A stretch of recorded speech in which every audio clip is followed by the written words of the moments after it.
या देवी सर्वभूतेषु मातृरूपेण संस्थिता नमस्तस्यै नमस्तस्यै नमस्तस्यै नमो नमः। कुल कलम साकाकरैन जित जल में जगतम्ब चारण वर्ण शिरोमणि थपे कीर्त थंब। चारणों की अन्य समाजों के अंदर, अन्य जातियों के अंदर जो मान्यता रही है, जो प्रतिष्ठा रही है, वह निरंतर रूप से इस समाज में शक्ति अवतरण की परंपरा के कारण रही है।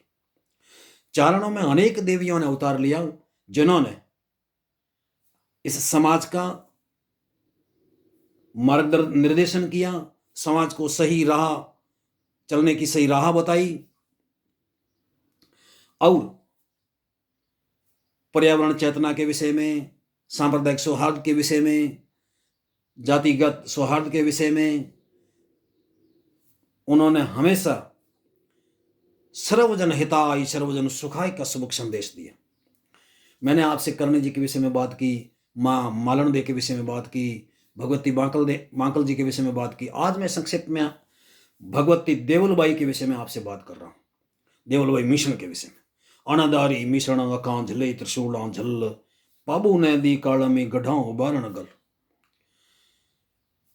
यूं तो चारण समाज में चार देवल देवियां बहुत प्रसिद्ध है। अनदाजी मिश्रण की बेटी देवलबाई, भलिया जी सिंधाइज की बेटी देवलबाई, चकलू जी मांडावत यानी आढ़ा की बेटी देवलबाई और महात्मा ईश्वरदास जी की पत्नी देवलबाई। चकलू जी मांडावत की जो पुत्री थी देवलबाई, उनकी कोख से भगवती करनी जी का जन्म हुआ। चकलू मांडावतरी दिन आढ़ी देवल जनरी कुक जलमिया किनियाणी कर्नल। और देवल भलियाई जो भलिया जी संढाइच की पुत्री थी, किसी कवि ने भलिया जी की प्रशंसा करते हुए कहा कि हे भलिया, तेरे भाग्य बड़े प्रबल है, जो तेरे घर पर देवल जैसी बेटी पैदा हुई है।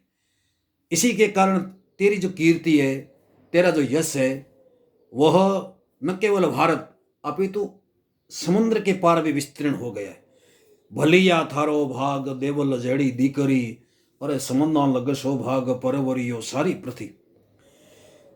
यही कारण है कि इन देवियों की मान्यता इस पश्चिमी राजस्थान के अंदर सभी समाजों में रही है, सभी धर्मों में रही है। कवियों ने कहा है, आनंद लोपे आपरी आई हिंदू मुसलमान। हे माँ, तुम्हारी शपथ का उल्लंघन न हिंदू कर सकता है न मुसलमान कर सकता है। ये लोक मान्यता है चरण देवियों की। देवल जी मिश्रण जो अणदाजी मिश्रण की पुत्र थी, अणदाजी मिश्रण बोगनियाई गांव के थे। कुछ विद्वानों ने लिखा कि ये गुजरात से राजस्थान में आए। वो क्या आए गुजरात से, तो अधिसंख्य चारण इधर आए। उनको जैसलमेर में बोगनियाई गांव की जागीर मिली और अणदाजी के घर कर्मानंद जैसे प्रतापी पुत्र का जन्म हुआ और प्रतापी पुत्री देवलबाई का जन्म हुआ। मैं जो आपसे निवेदन कर रहा था, देवलबाई की जो प्रसिद्धि है, वह प्रसिद्धि उनकी केसर घोड़े काढ़ने के कारण है। उनके पास बहुमूल्य यानी एक बहुत ही देवांशी घोड़ी थी, जो अपनी सुंदरता के कारण, अपनी चंचलता के कारण, अपनी बलिष्ठता के कारण, अपनी सुडोलता के कारण, दिव्य गुणों के कारण इस पश्चिमी राजस्थान में व्यापक रूप से प्रसिद्ध थी। और ऐसी घोड़ी को प्राप्त करने के लिए उस जमाने के सभी शासक, सभी सामंत ललायत थे। वो देवल जी के पास पहुंचे। क्यों? घोड़ा खेती बड़दा राज मरदा सरे पराई आकाश। और राजपूत के पास अगर अच्छा घोड़ा नहीं है तो राजपूत का कोई मोल नहीं है, उसकी कोई वैल्यू नहीं है। दे घोड़ो राजपूत कर, अगर राजपूत करता है ईश्वर से कहा उसने, तो मुझे घोड़ा दे। बिना घोड़े का राजपूत कोई काम का नहीं। जब देवलबाई के पास जिंदराव जो जायल का खींची शासक था, पाबू जी का बहनोई था, दांदल का दामाद था, दांदल जी की पुत्री पेमा का वो पति था, वो पहुंचा और उन्होंने कहा, आप जो कुछ लेना चाहे, जितना मूल्य लेना चाहे, जितनी जागीर लेनी चाहे, जो धन लेना चाहे, मुझे ये घोड़ी दो आप। उन्होंने कहा, मैं ये घोड़ी आपको किसी भी सूरत में नहीं दे सकती, किसी भी सूरत में। जिंदराव ने अणदा जी से निवेदन किया कि मुझे घोड़ी दे रहा है। अणदा जी ने भी कह दिया कि नहीं, देवल मेरी बेटी है, वो मेरा, मैं उसे कुछ भी नहीं कह सकता, वो घोड़ी उसको इतनी प्रिय है, वो किसी को नहीं देती। रण वो कहियो राजवी देवल ना औषधीद, देवण देवे ना दीकरी कवि आना थोड़ा कीद। उन्होंने कह दिया कि भाई मुझे घोड़ी दो, लेकिन उन्होंने कहा नहीं, मैं घोड़ी नहीं देती। लेकिन जब बाबूजी राठौड़ उनके पास पहुंचे, उन्होंने घोड़ी बाबूजी को दी, लेकिन एक शर्त के साथ दी। उन्होंने कहा कि मैंने सभी शासकों को जो जो मेरे पास घोड़ी मांगने के लिए उन सबको नाराज कर दिया है। उनमें सबसे अगर कोई नीच आदमी है, सबसे अगर कोई धूर्त आदमी है, वो है तुम्हारा बहनोई जिंद्रा। वो मेरी गायों का हरण करेगा। मेरे पास तो गाय ही है, हम तो गावड़ चारण है, गायों का पालन करते हैं और हमारी आजीविका चलाते हैं। अगर हमारी गायें चलेगी गई तो फिर हम कहीं के नहीं रहेंगे। तो बाबूजी ने कहा कि आप चिंता ना करें, ये जो मेरे प्राण है, ये जो मेरा सिर है, वो गायों के सटे, सिर देसूं गायां सटे, अब मो दांधड़वान सिर देसूं गायां सटे। उन्होंने कहा पानी पवन प्रमाण धर्म अंबर हिंदू धर्म, अब मो दांधड़वान सिर देसूं गायां सटे, कि मैं, मेरा जो सिर है गायों के सटे समर्पित कर दूंगा, तुम चिंता मत करो। नामी शीश नवाय देवल ने पाबू दखे, भाई मुझे बता ये किसी को मलफ है काल में, कि मुझे तो ये बताओ कि घोड़ी चलती कैसी है। देवल जी ने कहा कि इस घोड़ी का कोई मुकाबला नहीं, ये देवांशी घोड़ी है, ये दिव्य गुणों से परिपूर्ण घोड़ी है। इस घोड़ी के समतुल्य अभी राजस्थान में किसी के पास, इस राजपूताने में, इन रियासतों में किसी के पास घोड़ी नहीं है। वो घोड़ी उन्होंने दी। लेकिन जैसे वो घोड़ी दी, जिंदराव ने मन में ये ठान लिया कि इस देवल को मैं मेरी शक्ति का प्रभाव बता के ही रहूंगा। उसने घोड़ी बाबू को दी तो दी कैसे, मुझे उसने घोड़ी क्यों नहीं दी। बाबू घोड़ी देवल जी ने बाबू जी के भाई बूढ़ा जी को भी नहीं दी, वो भी नाराज थे। तो जैसे ही उस घोड़ी पर चढ़कर बाबू जी अमरकोट सोढ़ों के यहाँ तोरण बांधने के लिए गए, शादी करने के लिए गए, जब वो फेरे ले रहे थे, उस समय जिंदराव ने देवल जी की गायों का और बिरवड़ी जो यहाँ गोड़ आई हुई थी, अस्थाई गोड़ उसे कहते हैं, अस्थाई रूप से कहीं विचरण करना, कहीं जाना, कहीं ठहरना, गायें लेकर आई थी, उनकी सामूहिक गायों का हरण जिंदराव ने कर लिया। जैसे ही गायों का हरण हुआ, देवांशी घोड़ी को दिव्य गुणों से पता चला कि गायों का हरण हो गया है। वो हणानाट करने लगी, हींचने लगी, पौड़ पटकने लगी। तो फेरों में बैठे बाबूजी ने अपने प्रिय नायक डेम्बे को कहा जाकर देख घोड़ी हिणाहट कैसे कर रही है। उन्होंने दामे ने कहा कि घोड़ी ठहर नहीं रही है, कोई न कोई अनहोनी हो गई है। और कहते हैं कि उसी समय देवलबाई ने संवली का रूप धारण करके अमरकोट के किले के ऊपर जो कंगूरे थे वहां पुकार की, संवाड़ी रूप सजाय देवल ने पाबू दखे, जायल गाया जाय को पाबू चढ़स्यो कदे, कि मेरी गायें का हरण हो गया, जायल के मार्ग जा रही है, तो ऐसे में तुम कब मेरी मदद को चढ़ोगे। उसी समय उस प्रण पालक ने अपनी पत्नी से जो गठबंध जोड़ रखा था वो छुड़ा दिया और घोड़ी पर चढ़े। गिरवरदान जी सांधु लिखते हैं कि नेहे नवरी झरी बात चित धरी ना, प्रेम गवरी तणो नहीं पायो, राज कंवरी जिका चढ़ी चंवरी रही, और आप भंवरी तणी पीठ आयो, कि वो भंवरी की पीठ आ गए। यहाँ आए, जिंदराव के साथ उनकी लड़ाई हुई और गायों की रक्षार्थ बाबूजी 1323 में वीर गति को प्राप्त हुए। इस समत को लेकर विद्वानों में मत कई नहीं है। कोई कहते हैं 1337 में, कोई कहते हैं 1341 में तो बाबूजी का जन्म हुआ, कोई कहते हैं 1337 में बाबूजी का जन्म हुआ। ये अभी भी शोध का विषय है। लेकिन मोड़जी आसिया ने लिखा है कि तेरे रो तेविसियो श्रावण दशमी श्वेत, पाल समर पड़ियो प्रसिद्ध, हटी धर्म हटी वर्ण रहेत। यही बात भक्तवर मोती सर अपने ग्रंथ पाबू गुण प्रकाश में लिखते हैं, तेरे समत तहीश महामिघसर तिथ नौमी बद पक्ष बिरुवार भूप जंगर चियो भूमि। अगर बाबू जी के जन्म का समत और मृत्यु का समत हमें मिल जाता तो हम देवल बाई का समय भी खोजने में सफल रहते, लेकिन उनका जन्म समत, उनकी मृत्यु समत हमें प्राप्त नहीं हुई, क्योंकि मध्यकालीन इतिहास के साथ यही है कि उस जमाने के सोर्स हमें संदर्भ नहीं मिलते, और बिना संदर्भों की बात करनी आधी अधूरी बात है। देवलबाई के पिता का नाम आनंदा जी था और पति का नाम उदो जी था। उदो जी भी कहाँ के चारण थे, किस शाखा के चारण थे, ये भी कहीं पढ़ने में आया नहीं है, लेकिन वो प्रसिद्ध चारण थे, धनाढ़ चारण थे, इसमें कोई दो राय नहीं है। देवल बाई का जो भाई था करमानंद जी अपने जमाने के श्रेष्ठतम चारणों में थे। जो 14 भक्त चारण है उनमें करमानंद जी का नाम है। ईश्वर अलू क्रमानंद आनंद उनके पिता का भी 14 भक्तों में नाम है। ईश्वर अलू क्रमानंद आनंद सूरदास पुनि संता मानन जीवो केशव माधव नर हरदास अनंत। तो श्रेष्ठ कवियों में भी करमानंद जी का नाम है। जिस जिस विधा में जो जो चारण प्रसिद्ध थे उस जमाने के, उस विधा की बात करते हुए किसी चारण कवि ने लिखा है कि कविते अलू दोहे करमानंद पात ईश्वर विधाचो पूर में हो छंदे झूलने मालो सूर पदे गीते हरसूर। इस पंक्तियों से विदित होता है कि करमानंद जी दोहा बनाने में सिद्ध हस्ती नहीं, श्रेष्ठतम कवि थे।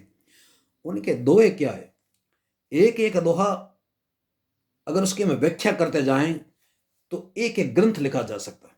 एक उनका दोहा है कि करमानंद, इस संसार में अगर श्रेष्ठ कोई वस्तु है, श्रेष्ठ कोई बात है, वो है आपसी सौहार्द, आपसी संपर्क रखना।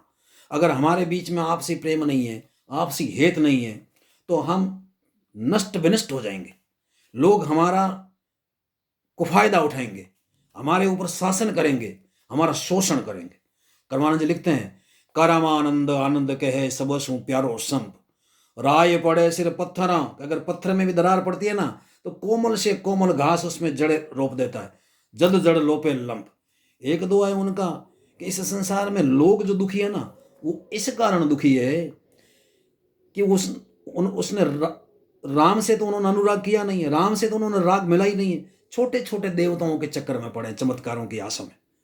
अगर वो राम से राग मिलाते तो सभी दुखों से वो मुक्त हो जाते।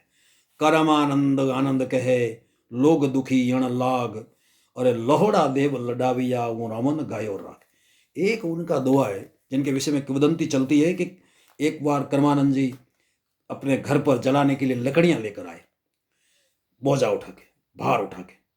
जैसे वो घर के अंदर घुसे तो उनकी दृष्टि उनके घर आए हुए मेहमान पर पड़ी। वो संकुचा गए, उन्हें शर्म आ गई, क्यों कि वो मेहमान उनकी सगाई करने के लिए आया हुआ था। तो उसे वो लकड़ियां लाने का काम बड़ा छोटा लगा। तो उनके पिता ने कहा कि काम कोई छोटा नहीं होता, छोटे से छोटा काम भी आदमी को बड़ा बना सकता है। इसलिए कार्य करते समय किसी भी प्रकार की लज्जा का अनुभव आदमी को नहीं करना चाहिए। क्यों कि अभी जो तुम लकड़ियां लेकर आया है, अगर तुम लकड़ियां नहीं लाता तो हम घर पर ईंधन कहाँ से लाते हैं, जलाते क्या, नहीं जलाते तो फिर रोटियां कैसे करते, अगर रोटियां नहीं होती तो इस मेहमान को कैसे जिमाते हम। इसलिए हे कर्मानंद, काम करते समय आदमी को हिचक, आदमी को झिझक, आदमी को संकोच महसूस नहीं करना चाहिए। करमानंद आनंद कहे विभो करत तन लज्ज, ईंधन सिर उखड़ाना वही बालन कज्ज। एक उनका दोहा है, करमानंद आनंद कहे गावे केड़ी गल, कि नर ने खोड़े मारकर गावे तोडर मल। मैं समय अभाव है और मेरे कुछ मित्र यूं कहते हैं कि आप बात करते करते विषांतर हो जाते हैं, आप एक बात में दूसरी बात निकाल लाते हैं, इसलिए आदमी के सुनने में भटकाव आ जाता है। तो क्या करें, ये भी कमजोरी है कि जैसी बात आ जाती बात बात में बात, तो क्या करें। अगर बात में कोई बात आ जाती है तो उस बात को मैं रोक नहीं पाता हूँ। ये आपका बड़ा स्नेह है कि आप मेरी बातों को, काली गूंगी बातों को भी सुनते हैं। मेरे जो कहने का तात्पर्य था आपसे, केवल और केवल इतना था कि चारण देवियां इसलिए प्रसिद्ध है, चारण देवियों के प्रति लोगों की इसलिए मान्यता है, इसलिए वो पूजनीय के, इसलिए वो श्रद्धेय है कि उन्होंने अपना समग्र जीवन सर्वजन हिताय सर्वजन सुखाय जिया। सर्वजन के हित में उन्होंने अपना जीवन जिया, और सर्वजन का हित कोई हो रहा है तो उस हित को उन्होंने अपना जीवन समर्पित कर दिया। उन्होंने किंतु परंतु नहीं की, उन्होंने अपना पराया नहीं देखा, उन्होंने लाभ हानि की चेष्टा नहीं की। उन्होंने हमेशा ये ध्यान रखा कि कुपात्र को दान दियो, अगर कोई कुपात्र है तो उसको उन्होंने किसी भी प्रकार का दान नहीं दिया। मेरा उन सभी मित्रों से आग्रह है कि जो लोग ये बातें करते हैं, चारण और क्षत्रियों के संबंधों को और चारणों का जो सम्मान करते हैं, उस सम्मान को लेकर जो कुछ संकुचित क्षत्रिय मित्र भी कई बार वो असहज टिप्पणियां करते हैं, मेरा उन तक ये स्पष्ट और सुलभ संदेश है कि चारण देवियों ने क्षत्रिय नरेशों को, क्षत्रिय वीरों को जो दिया, उस पर भी कभी दृष्टिपात किया करें। फिर आपको ये विदित होगा, आपको ये महसूस होगा कि हमने क्या दिया है और उसके बदले में चारणों ने हमें क्या दिया है। कई शासकों को चारणों ने अपने प्राणों से प्यारे घोड़े दे दिए। उस जमाने में घोड़े जागीरी से भी बहुमूल्य थे। घोड़ा अगर आपके पास प्राप्त है, घोड़ा आपके पास है तो आप जागीरियां प्राप्त कर सकते हैं। अगर घोड़ा आपके पास प्राप्य नहीं है तो आप जागीरी प्राप्त नहीं कर सकते। तो जो आपके पूर्वज थे, मैं मित्रों से अनुरोध कर रहा हूं कि जो आपके पूर्वज थे वो आपसे, मेरे अंदाज से आपसे ज्यादा समझदार थे, और इसीलिए उन्होंने गालियां सहन की, उन्होंने चारणों के कोरड़े सहन किए, उन्होंने चारणों का के नतमस्तक होना स्वीकार किया, उनके चरण स्पर्श करना स्वीकार किया, उन्होंने उनके कोरड़े खाए, उनके कहार बने, उनको कंधे पर चढ़ाकर अश्वों पर चढ़ाया, हाथी पर चढ़ाया, उनके जलेब में पैदल पैदल चले, उनकी सेवा सजी। और इसलिए तो शिकर के राव राजा देवी सिंह ने कहा, चारण तणो रहे सो चाकर, सो ठाकर संसार सरे।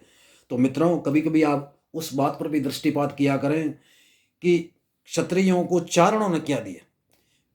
यूं ही ये संसार स्वार्थ का संसार है। आप मान के चलो, अगर हम एक दूसरे की स्वार्थ सिद्धि पूर्ण नहीं कर सकते हैं तो कोई भी किसी से मित्रता नहीं रखता है, कोई किसी का सम्मान नहीं करता। हमारा स्वार्थ किसी से सिद्ध हो रहा है तो हम मित्रता रखते हैं। इस बात पर हमेशा दृष्टिपात करें। और यही कारण है कि उस नरेशों ने चारणों के और क्षत्रियों के संबंध को चोली दामन का संबंध स्वीकार किया।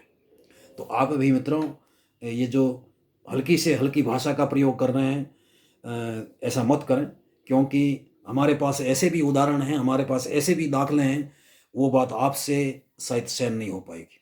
इसलिए मेरे कुछ चारण मित्रों ने यह निवेदन किया कि आप ये बात आपके क्षत्रिय मित्रों तक भी पहुंचाएं ताकि वो अपनी भाषा को मर्यादित रखें। मेरा ये कहने का मतलब इतना है कि हमारे जो संबंध है वो निष्कलुषित रहे, तो निष्कलुषित रहने चाहिए। अगर आप हल्की भाषा का प्रयोग करेंगे तो फिर चारणों के लिए सम्मान की भाषा का प्रयोग कौन करेगा और क्यों करेगा। तो अतः आप इस बात को गंभीरता से लें, इसे किसी पूर्वाग्रह के अंदर न लें। मैं कोई आपको दूसरे उद्देश्य से नहीं कह रहा हूँ, मैं भावों के बंधन में बंधा हुआ ये आप तक बात पहुँचा रहा हूँ। और आपको मेरी ये श्रृंखला अगर पसंद आए तो मुझे सूचित करें। आपको ये लगे कि मेरी ये श्रृंखला परिपूर्ण नहीं है, विषयांतर है, विषय में भटकाव है, तो मैं दूसरी बातें आपसे करूँगा। जय माता जी।